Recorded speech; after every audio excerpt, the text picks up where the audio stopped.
we are in kind of a year of transitions. I spoke last year about the fact that we're approaching the build out of Snoqualmie Ridge, so it's really a transitional year in a big way for us. But we also continue to have some transitions of key personnel and staffing and council. We were glad to welcome Shelley Patterson. Many of you, I think you know Shelley. She's been working on the Compass and with the YMCA board for many years. She joined the council replacing Jeff McNichols recently. And Kingston Wall, who has just done an exemplary job in dedicated service for the past 10 years in the council, just announced he will not be running again, so we'll be seeing a change with his seat as well.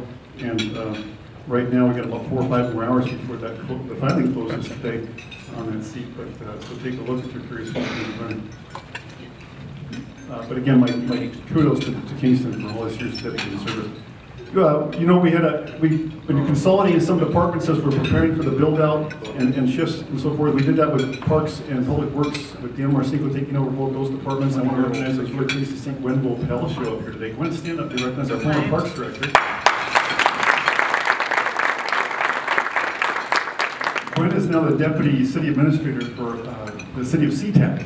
And she did a fantastic job, particularly getting the YMCA built for us. But when she moved out, we consolidated those departments. We're doing further consolidations when Nancy Tucker and Dan Thomason, our city planner and building official, left to consolidate that into a single department, or now community development department.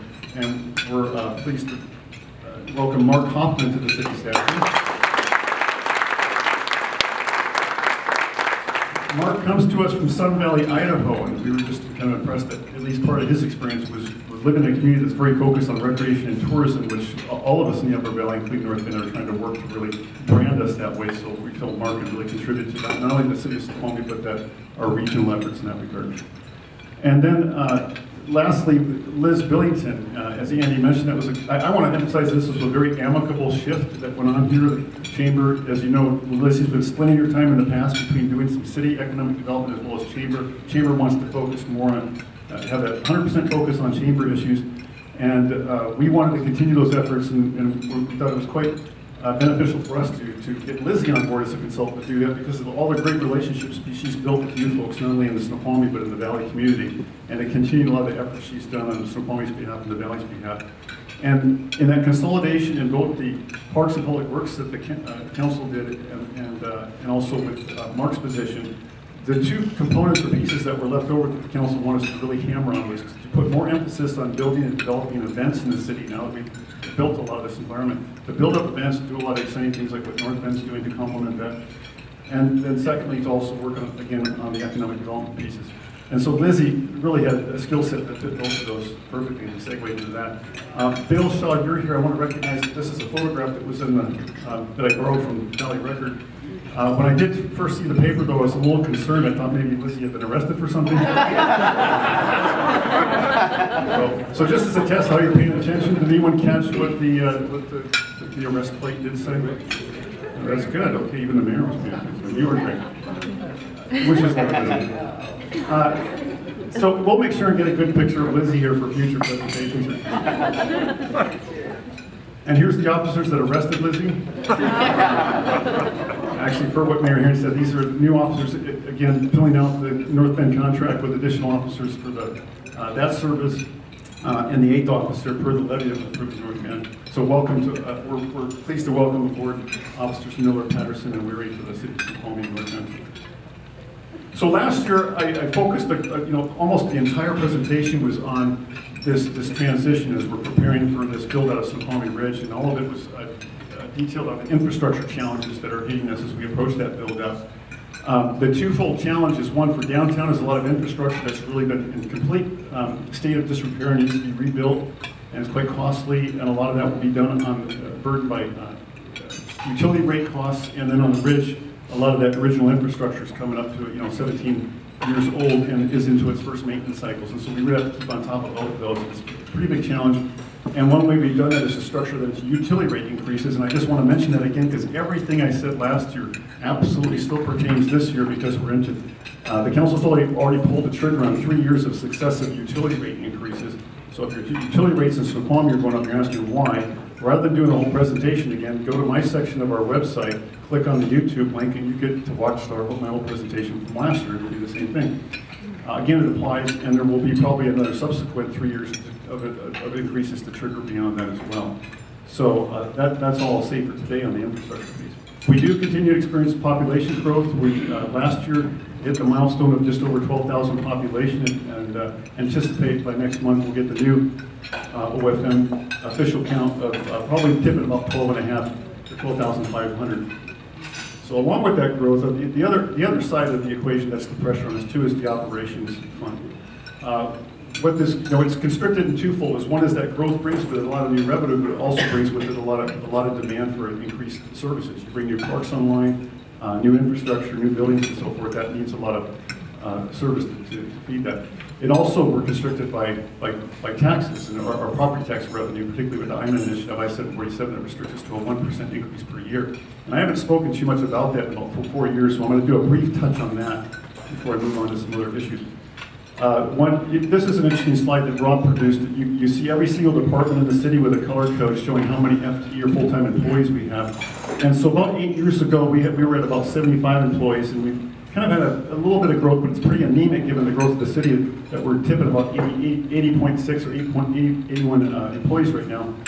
And yet the trend line you see that is a concern that we have to keep our eyes on is this dashed line here, which is showing as a ratio of the population employees to every 1,000 residents. You know, we've dropped from about eight employees per 1,000 residents down to about 6.5 right now. So that's something we have to kind of keep our eyes on. We certainly, as we grow, can find economies of scale and other efficiencies and partnerships. I'll speak about a couple in this past year. But it's like the infrastructure issues, that's one of the threats to our keeping economically sustainable in a healthy position. We did make some corrections to that with the community support in 2012 with the successful passage of the levy. So on the tax piece of it, I'm just going to do a tax levy 101 real quick because I get it. We haven't done this for 3 or 4 years. Because at this time of the year, when all your appraised values for homes and stuff are starting to go back up again, I often get the question from folks as well, my home price is going up. What are you guys doing with all the extra taxes? Well, the short answer is we aren't getting a whole lot of extra taxes. The way a levy works is we're going to take the fictitious town of Cinco Casas, which is the 5-house town, and Cinco Casas only has 5 houses in it. Let's say they're all the same value of $100,000 a piece. If their levy rate or cost per 1,000 is $10, then that's 100 units of 1,000 times 10 is $1,000 per house. So the city of Cinco Casas collects a total of $5,000 in property tax revenue. Okay, and by Washington state law, they can only increase that by 1% per year. So a 1% increase here would be about $50, or $5,050 is what they could increase it to the next year. That's essentially 10 cents. This would go from $10 to $10, 10 cents would be the maximum that you could increase it. Now, if by chance the property value suddenly just shot through the roof and the properties were twice as much, $200,000. This is what the overall assessed value of the homes and the prior revenue that was captured is what drives the levy rate. So by that calculation, the levy would effectively drop in half. It would go to $5 per 1,000. It would be 200 times 5. It would still get you the same $1,000. And if you did a 1% increase instead of 10 cents, it would be, again, that would drop in half to 5 cents. Does that make sense, folks? So a lot of folks get confused about this, thinking somehow when property values go up, we get a whole lot more money. We don't. It's really driven by what we can only increase the revenue we collected the prior year, we can only increase by 1%. And so this is, and when your cost on an annual basis, cost of doing business with healthcare and everything else are going up upwards of 3 or 4%. It's a structural deficiency built into every city's budget, and why your folks having to keep tightening that belt. And you can only look for efficiencies and tighten the belt for so long. So it is likely we may have to come back in another 2 or 3 years and look for another levy lift to do an adjustment to that structural operational budget. This is the city of Muchos Casas, many homes, all homes and buildings, of course, Snoqualmie. This is an interesting trend. When I first got involved in the city of Snoqualmie back in the days of the Parks Board of Planning Commission, about 2000, the entire sum total assessed valuation of all the properties in the city of Snoqualmie were about $300 million. And now we're approaching $2.4 billion, 2.4 billion. So that tells you just what the overall city's appraised value has done. And here you can see the trend. We're up. Prior to the recession, you saw a pretty steep increase in that assessed valuation. It dropped during the recession, and now we're starting to see improvements in that assessed valuation again. And here is a very detailed translation into what the levy rate, or the cost per 1,000. This is just the cities. This is not the total of the counties and ports in Seattle and King County, which is more than neighborhood of $12 or $13 per 1,000. Just the city's portion. You can see back in 2002, it was $2.64. As property values started to go up, it's an inverse correlation, so as property values started to go up, the levy rate dropped. And as we got into the recession, when the property value started to plummet, the levy rate went up to as high as $2.99, $2.98. And this increase here too was when the levy rate was, the 20-cent levy lift was approved by voters in 2012. We see a bump here. But now you see property values are starting to come back up again, so we're starting to see a trend line back down. And we're again at $2.64 per thousand. Now I'd love to be able to say that, hey, we haven't increased taxes at all. We're still at $2.64 like we were back in 2002. But of course, you can see how this works a little differently. It's all tied. Those pieces are tied together. So a quick example, moving on. So that's all I'll say about that for now. If we were doing a big initiative, another levy lid lift, I'll dive into more detail on the structural issues of that. But I just want to do a refresh real quick, or touch on it.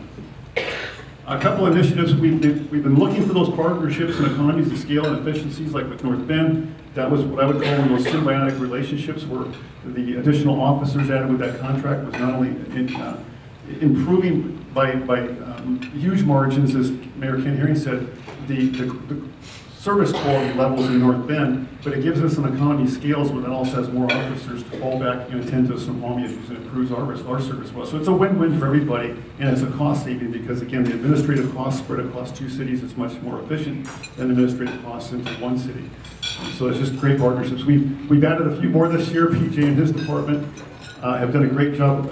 Fire District 45 now. We handle all of our IT systems, put that together. We just picked up the city of Duval too, so we handle all the city of Duval's IT as well. And PJ and his team, PJ, you're here, is he still here? Why don't you stand up real quick if you recognize? He's just he's our IT director, and he's done such a great job with the thing. You know, he's been part of a lot of regional teams like eGov Alliance, that's led in part by City of Bellevue, one of the original charter members involved in that does online electronic permitting. He's really helped brand and set a huge reputation regionally for Snoqualmie in this area. In fact, the state office of the chief information officer recently contacted PJ and asked that he be part of a small group of a statewide team to look at how they look at more internet or security for IT systems throughout the state of Washington. So that was a real feather in our cap and his cap to be tapped for that.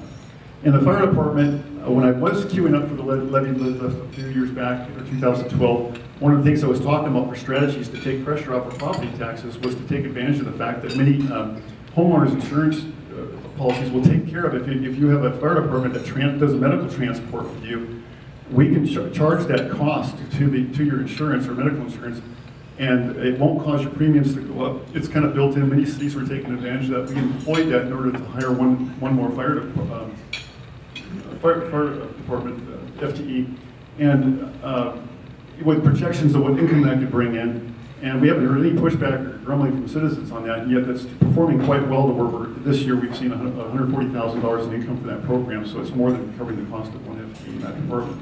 And at this point, with those other partnerships, about 20% of the total funding for the fire department actually comes from a lot of the contracts with, like the $250,000 from the casino, $100,000 with the unincorporated King County areas around the city, because we end up being the first responders, and with Edward Glen Juvenile Detention Center. So now I'm going to shift just doing some local economic indicators to give you a sense of what we're seeing in our metrics. Yeah, this is Rob at work manipulating the data to always make it leave our finance officer, Rob. Well, you know, hey, that's a good time. Let me call up Rob Orton, because Rob just announced that he's retiring at the end of this year, and he's just done a phenomenal job getting our books and financial house in order. Rob, if you could please stand up for everyone.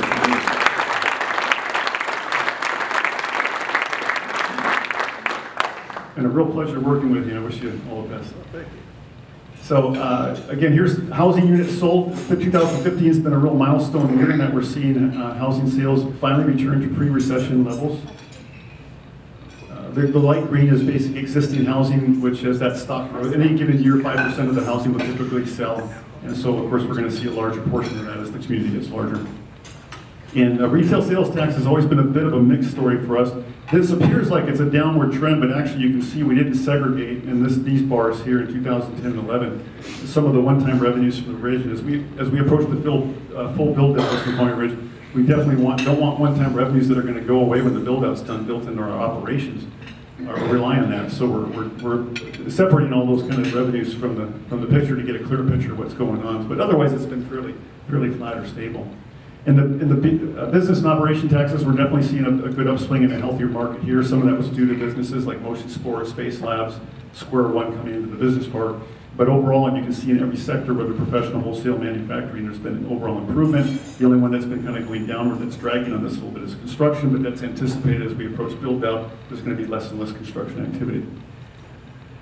Lodging taxes, again, a milestone year for first time you see a nice steady recovery in the hospitality industry, and again, milestone year in that now it's hit pre-recession levels in terms of where the revenues are coming in there. And so now I want to shift into other developments in Snoqualmie. I'm going to start with down here in Stone Quarry Road between North Bend and Snoqualmie with the Northwest Railway History Center. Move through downtown on projects there out to the Salish Lodge, then up to the top of the parkway on several initiatives going on here. For projects that were finished and to celebrate when they're done, and things that are on the horizon. It's really exciting. This is now the third structure that's going on at the Railway History Center. It's being the final permitting is being approved as we speak. That will be under construction this summer. This is a building that will act as threefold as restrooms to activate more events and stuff in the large exhibit hall. There'll be administrative offices for the railway museum staff, and also this will be a library for a lot of its paper collection. They have a considerable amount of books and paper collection about railway history throughout the Northwest that can be then finally protected and cataloged in this building. Back in 2013, you might remember that we won, there was a 5-city challenge that PSE did to challenge homeowners to up their, or to voluntarily add another $5 or $10 to their utility bill, and that money would be directed toward sustainable, like wind or solar projects around the state of Washington, or through a PSE service area. And we competed with 5 other cities to do that. Our participation rate was phenomenal. We're probably one of the highest in the state of Washington right now. And part of what we won with that contest was a $40,000 solar array project that was going to be built. We advertised it to get folks excited on the community center. And Gwen won't be happy with this, but to our disappointment though, as we went to employ that, we did a lot of, we had them build that community center to budget, and they did a lot of value engineering. Apparently the roof was designed so tight that it didn't have the capacity to handle an extra 3 pounds per square foot of the solar arrays on the roof, so we can't get it on the community center. So we were taking a quick pivot. It actually might be a good story at the end, because we're going to end up putting that on the City Hall. I love this quote that was in the engineers' assessments that are going to build the program. I want you to see if you guys can guess who said this. I'm going to read it for those that can't see this very well. We are like tenant farmers chopping down the fence around our house for fuel when we should be using nature's inexhaustible sources of energy, sun, wind, and tide. I put my money on the sun and solar energy. What a source of power. I hope we don't have to wait until oil and coal run out before we tackle that. Anyone guess who that quote is from? Give us a hint. Give us a hint. Yeah, you probably, Thomas Edison. So, yeah, one more indication the guy was a little ahead of his time. So here is the 36 panels is the initial phase of the project. This will provide about a 10 kilowatt program. It'll handle about 7% of the total energy load of the building. However, keep in mind that the City Hall is the most intensive location of all our IT servers. Kudos to PJ for all the IT work he did. He's also a big energy hog. If we didn't have IT in the building, this would represent more in the neighborhood of about 25 to 30% of the building load in that building. But we have an option on the City Hall, as opposed to the community center, of actually expanding that program upwards. If we did 90 panels to 25 kilowatts, or excuse me, as many as 132 panels for like a 30 kilowatt program. And that at 132, even with IT in there, that would represent about 25% of the building load. More than 100% of IT wasn't in there. So we think that's an exciting project. And the state has a program right now with production credits for about 5 years running. We'll get about $10,000 a year in production credits for energy from this. And if we expand the program, it could be about another $150,000 to do the full 132 cells. But we could recapture that cost through ramp up to about $27,000 per year production credits and recoup that cost within about 4.5 to 5 years. Along the line of these initiatives, on green initiatives, this building was built with about a silver LEED. LEED is the U.S. Green Building Council does a program for building more sustainable buildings that use less energy, less carbon, called Leadership in Energy and Environmental Design. And many folks are adopting this around the country, and we did that with the City Hall. We didn't actually get the certification, but this was built to about an equivalent silver LEED program. With this solar program project, it would probably push it to more like a gold. We did have in the private sector technical glass products in the business park here that did a gold project back in 2010, a beautiful building. And then the community center was actually built to a silver LEED standard. And by committing to a LEED project, we were able to garner, working with the Y, they garnered an $800,000 grant to help build that building and actually provide more building and services for the community. But a notable statistic that I learned over at a conference lately that I wanted to throw out to bring to your attention was that as of April of this year, in the world today, there's 2 million square feet of LEED buildings being built in the world just every single day that's being certified. In the US, it's 1.3 million square feet per day of commercial buildings being constructed to this standard now. And the Green Building Council determined that by 2012, it was 44% of all US commercial buildings being built in the US were committed to some sort of green or LEED standard. And the projections are by 2016 that'll reach 55%. So it's more than just a trend, and we're glad to sort of be out in front of that, establishing us as a leader in one of those areas. And we think it positions us well for numerous credits and tax incentives and programs like what PSE did to garner monies out there to help pay for those initiatives. I'm going to move to downtown real quick. Is there anybody here unfamiliar with this project? I'm going to quickly show the pretty pictures. It's going to be done, folks. Just trust me, hang in there. So one additional project now we're coming on, it's been a long-term vision that's finally coming to some fruition, or at least to flesh out the vision. It's been, again, whether it's the, I call it the 3 R's. It's not really arithmetic, it's river, roads, and railroad. We got to fix the downtown infrastructure. The railroad, we've been working in partnership with them to do phenomenal things to make that a tremendous asset downtown. And now the river is a place we want to turn our attention to too, because between the railroad and the river and just us creating a wonderful environment, those are 2 tremendous assets that's going to finally get these 2 million visitors that we have coming to the falls every year down in the downtown to just really enjoy what that has to offer. So here's a zoom in on the downtown, where one of the things we want to conceive of is a boardwalk where future restaurants and other folks could plug into that and just have this incredible experience that people come out for a dinner to just enjoy the view over the river and so forth. So we had a $1.5 million grant from a floodway by design project, about a $50 million bucket from the state. The governor cut it. We were one of the first ones off that list, and we lost that funding. But Senator Mark Mullet, we were very appreciative that he was keeping a close eye on that. He went after trying to replace that funding, but meanwhile he went over and slipped a rider in the capital budget. And once Jay and these guys get done in Olympia, we're hopeful we're going to have the $1.5 million in the capital budget to move forward on the first phases of doing a more detailed design on this project to get going. Tocal Roundabout's been a long. Andy, how are we doing on time? You're good. Yeah. Okay. Another 7 hour. minutes. Total Roundabout, this alone. How are you doing on time? Yeah. Well, I mean, I have 15 more, but 7. Give me a warning. About 7 minutes. Yeah, Toco Roundabout could be another hour presentation itself, so I'll quickly say that this is a long planned expansion for the sailors that would build a 250-room convention center hotel up in this portion, across the above the upper parking lot, and some additional homes being built out here. As you can see, there's some pretty horrible alignments in the roads that tangle all around the other side of the bridge, including a very short lead up from the bridge. So we've conceived for several years to build a roundabout at the intersection of the bridge here to facilitate better traffic flow through those areas. This will also facilitate better traffic flows into the first phase of some future mill site development, which I'll be anxious to tell you more about next year. This, again, corrects a lot of unsafe geometry, a lot more less conflict points. It's a big economic development piece to facilitate, again, the growth at both the Salish and the mill site.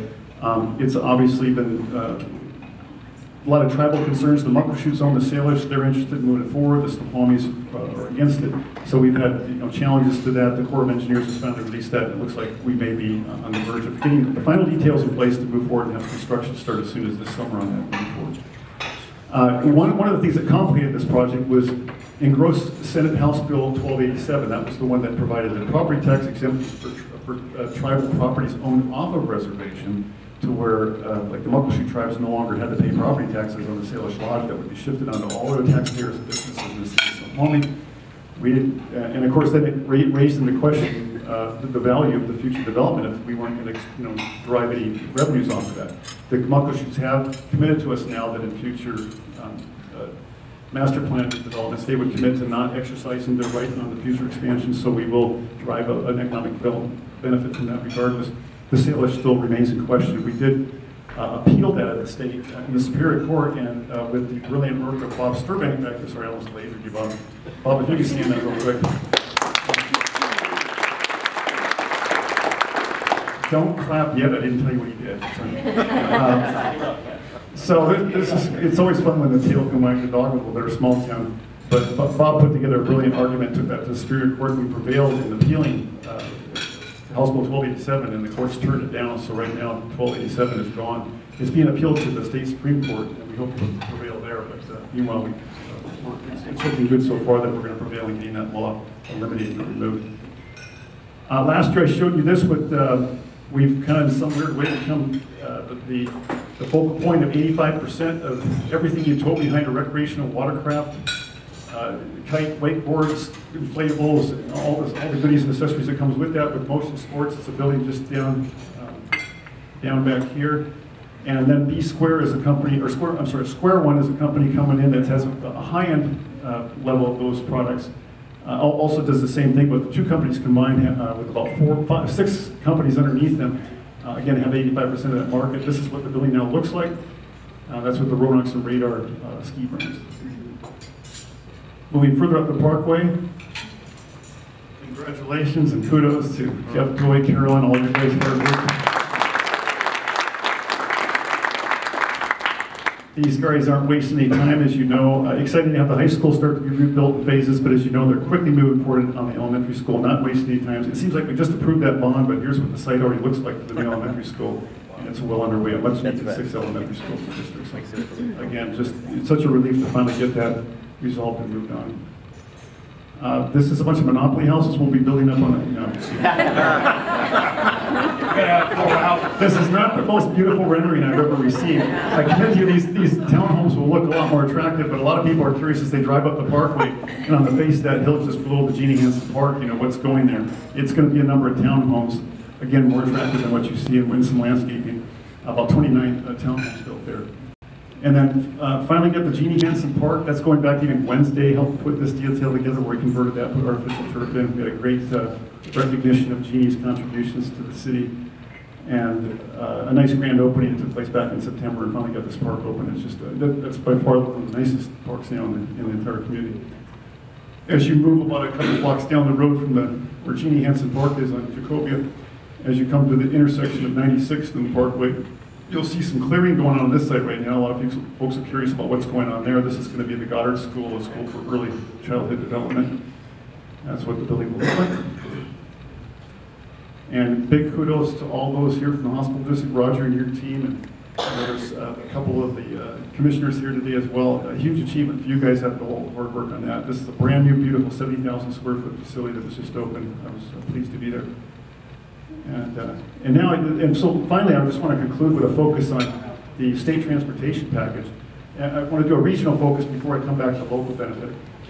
So when the transportation package came out of the Senate, it did not have any kind of big projects for us on the books. But that didn't mean that I didn't support it, because one of the data points that I try to point out to folks sometimes is when you, if you go on this U.S. Census website, it's a pretty cool interactive site where you can punch in any community throughout the United States and sort of have data on where do your folks go every day.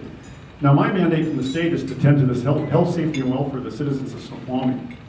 So one of the questions is, okay, if I'm going to do that, it makes sense if I look at the fact that every day I got about 5,200 residents from Snoqualmie that leave my city and spend 8 hours at their jobs and anywhere from an hour to 2 hours of traffic. So the largest part of their waking day is in someone else's city.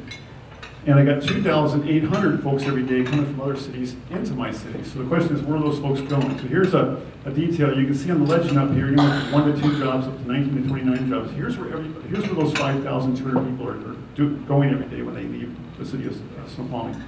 You can see the major employment centers in Redmond, downtown Bellevue, Eastgate, Seattle, a bit in Issaquah in North Bend, and a bit down in Redmond at the south end.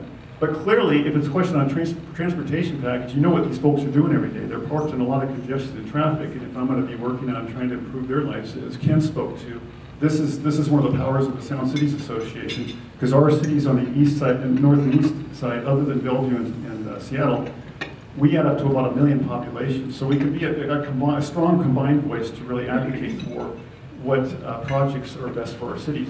And frankly, I'm excited when there's money being put into improvements along the 405 corridor or 90 or other areas, because that is serving and benefiting my citizens. It is improving their quality of life. It is allowing them to get home to family 20 minutes or a half hour earlier than they would have otherwise.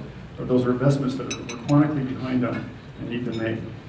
And here's where the folks every day are coming from, that, you know, those 2,800 workers that come from all over. You see they're scattered from all over King County. And between the two slides, you can really see a lot of those major transportation corridors, particularly those that are commuting out are largely using the 203, the 990, a bit on the 18, and certainly those coming in, those that are trying to find affordable housing from the south end, commuting up that 18 corridor, trying to get to Snoqualmie. And so, with that said, though, I'm pleased to say that we've made great strides in the transportation package. As that package moved to the House, it was sort of fun to be a part of that and see, but in conversations that I was able to participate in with the King County Executive, with like Kathy Lambert, with many of the mayors on the east side, including Ken Hearing, we all wrote comment letters, Fred Butler, Issaquah, folks down in Maple Valley. We all did a concerted effort to really get on this and lobby hard to get some funding for the interchange. And Jay Rodney really ticked a lot of people off initially, because he sits on the Transportation Committee and basically dug in and said, it's going to cost, I frankly think they should have just gone to 12 cents on this, because the 12th man thing, they could sell it on that. It's about 11.7 cents or something. But Jay dug a stick in the ground and said, look, I'm not going to vote for anything that doesn't have, something out here in this community, because this is not just about Snoqualmie. This is a major transportation corridor that serves all of southwest King County, and so, or the South King County area and anything that's clogged up here gets pushed over to 405, gets pushed over to 5, and creates a big mess. So it's a big deal, but it was critical that our voices got on that. And Jay, with the position he took, allowed us to sort of line up a lot of the players to put the pressure in the right places to. But the lion's share of the credit goes to Jay to really put himself in a position of being the. I don't think it's overstated to say he was really the deal maker here, because folks were desperate to have make sure this package came out of the House as a bipartisan package as it did out of the Senate. And Jay was, we kind of helped steer everybody to say, well, maybe Jay Rodney is your solution. Work on Jay. If you can get what he wants, then you get this out of the House. And everybody kind of went, yeah. And then suddenly Jay Rodney's name was going all around the whole region as, we got to get Jay Rodney. And so thanks, it was, Matt. But it was fun to see that break loose, because Jay managed to garner about $211.4 million for this interchange to do some significant. Now, $211 million seems like it would buy a lot. There's still about $800 million left to go to get that 18 improvements all the way over to the other side of Tiger Mountain Summit. But nevertheless, huge kudos. So more than a tepid applause for Jay Representative.